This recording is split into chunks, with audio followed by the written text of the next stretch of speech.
Ladies and gentlemen, welcome back to the analysis of YOLENO TV. I hope you're well from wherever you're watching this channel. So you are all shocked when you saw pictures circulating about Uhuru Muigai Kenyatta and RUTO shaking hands. When the story surfaced that William RUTO has driven himself to Gatundu, Ishawere, most people, especially the people from the Mount Kenya, those ones who are allied to Rigathi Gachagua, were a bit shocked. That was unexpected. The camp of Kalonzo Musyoka also was a bit shocked by the fact that RUTO and Uhuru managed to meet. And if you look at the body language when they were exiting the front door, the body language was telling it all. These were people who could have forgiven each other. I don't want to go into the nitty-gritties of what could have happened that made them hate each other, in public. What could have happened to make them, attack each other verbally. I'm not going to go into that story. But let's focus on this meeting. This meeting. There is something that people are not concentrating on. And I've gathered that Uhuru Muigai Kenyatta could have demanded for 5 things to be done. Probably you asking yourself, which are these 5 things? I'm going to take you through a couple of items which I've gathered after doing some research. But top of the list, Uhuru Kenyatta could have talked about a reconstitution of IEBC. In fact, that has already been confirmed. I'm going to share the other 4 that makes it 5. If we get further, please like this video. I'm so grateful for everyone who has been liking our videos, because that is the only way YouTube shares our content. Also, subscribe to our channel if you had not subscribed before, and to existing subscribers, thank you so much for your support. 5 items, ladies and gentlemen. First, before we delve there, looking at the facial expression of Uhuru Kenyatta and William RUTO, one thing that I managed to pick from that reaction is Uhuru felt some level of easiness, most likely could say because Rigathi Gachagua is no longer a deputy president. When Rigathi Gachagua was the deputy president of the Republic of Kenya, there was that tussle over who is supposed to be the kingpin. And then back then you could hear Rigathi Gachagua saying that Uhuru alishamaliza wakati wake, sasa ni wakati wa yeye na Mount Kenya, yeye ndio kiongozi. And then we saw what happened, the orchestration of his removal, and then he was finally removed. But of course we know that there's still issue in court.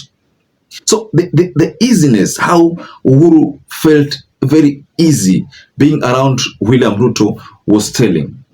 For once, I looked at the posture of William RUTO, and I could tell that this is like the William RUTO we saw in 2013, who was the deputy president and always was a bit shy when he was around Uhuru Muigai Kenyatta. That is the kind of picture that I spotted from that interaction.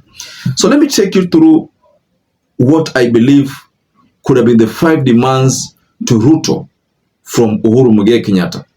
The first demand is the one I told you about, the IEBC reconstitution, because of course we know that Uhuru Muigai Kenyatta supports Kalonzo Musyoka, but with the new development of him and William RUTO and that bromance, that kind of bromance, it is now hard to tell whether Uhuru will still champion for Kalonzo Musyoka's presidency, or he will allow William RUTO to just vie for his second term, and then probably maybe Kalonzo support him and then maybe reciprocate. I don't know what's going to happen, but there's some kind of arrangement that is going to take place. Now there's this issue of cabinet reshuffle. We all know very well that Mutahi Kagwe, the former CS for Health, has been proposed to take over the mantle of CS for Interior Security. That docket is still pending. And one of the reasons why that proposal came to play is when there was talk that since Kithure Kindiki was a CS for Interior in Tharaka Nithi and Rigathi Gachagua was the deputy president in Nyeri, this change of roles, Tharaka Nithi takes the deputy president, Nyeri takes the CS Interior, and the person who has been fronted here by many people is the former CS Mutahi Kagwe. Now we all know that Mutahi Kagwe is one of Uhuru Muigai Kenyatta's most preferred CS. So there could have been talk that Mutahi Kagwe be part of the cabinet of William Ruto. There is also the issue of respect to churches. We all know that Uhuru Kenyatta is a Catholic. That is something that we all are aware about. So the fact that we know that Uhuru Kenyatta is a Catholic, and we know that the government and the Catholic right now are at crossroads. So most likely Uhuru Muigai Kenyatta could have advised William Ruto to exercise some ceasefire between the government and the church, to refrain from attacking the church. That could have been a demand. That is my third demand, ladies and gentlemen, in this list. So there's also something here that is a bit interesting. Right now, Uhuru Muigai Kenyatta is a retired president.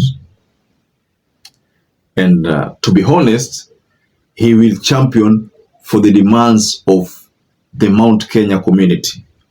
Let's not lie to ourselves that Uhuru Muigai Kenyatta will now be pushing for things to be done in Nyanza, things to be done in Ukambani, things to be done in Meru, which area, not Meru, but Taita Taveta, coastal regions, Samburu. No.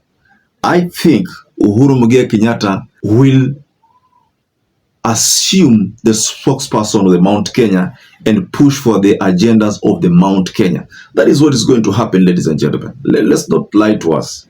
That's why I think let's not lie to each other. That is what is happening. Uhuru Muigai Kenyatta is going to push for issues of Mount Kenya. So most likely, William Ruto could have been told about the policies which is introducing, which appear to be punitive to the people or to the business community in Mount Kenya, the Mount Kenya business community. So that is a demand which I think Uhuru Muigai Kenyatta listed in his list of demands. Then there's the issue of CASTELLANOS demand, whereby the government was not financing the fourth office of the office of the fourth president of the Republic of Kenya, where CASTELLANOS had not been confirmed and the government was not paying her salary. So her salary were being paid from Uhuru Muigai Kenyatta's kitty, his own, I think his own savings and the like. So the government is supposed to finance CASTELLANOS' salary and the office of the fourth president of the Republic of Kenya. But that was not happening at the time CASTELLANOS came out publicly, guns blazing, and attacked this government. So we expect that these are things which Uhuru Muigai Kenyatta demanded for, the 5 items. Let me be honest with you, and I'll take you to something here, because this interaction between Uhuru and Ruto leads us to something here among the quotes of Sun Tzu, which says, the greatest victory is that which requires no battle. The greatest victory is that which requires no battle.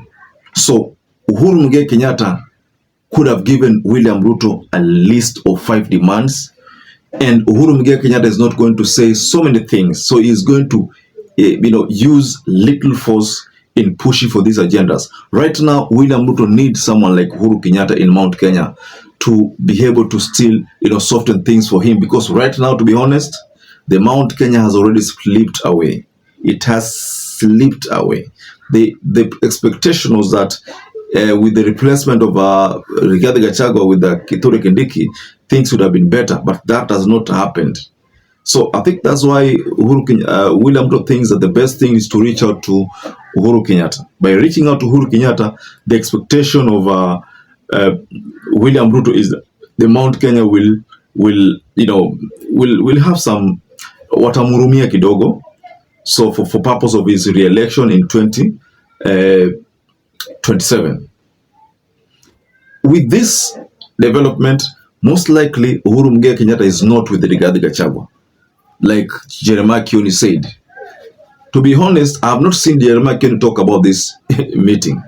Last time when there was that meeting with Ruto and Raila, Jeremiah Kioni was one of those people who spoke loudly, talked about so many things, but in this new development, Jeremiah Kioni has remained mum. Most likely, he never expected that that was going to happen. So we can say that because that happened, maneno amemwishia. So, ladies and gentlemen, I'd like to rest my case there, but just go below in the comment section and you can offer a reaction regarding the list of items that fall in UHURU's demand list. So perhaps if you're watching this video and you've not subscribed, take 1 second and subscribe, like this video. Until you catch up again, stay safe and stay blessed.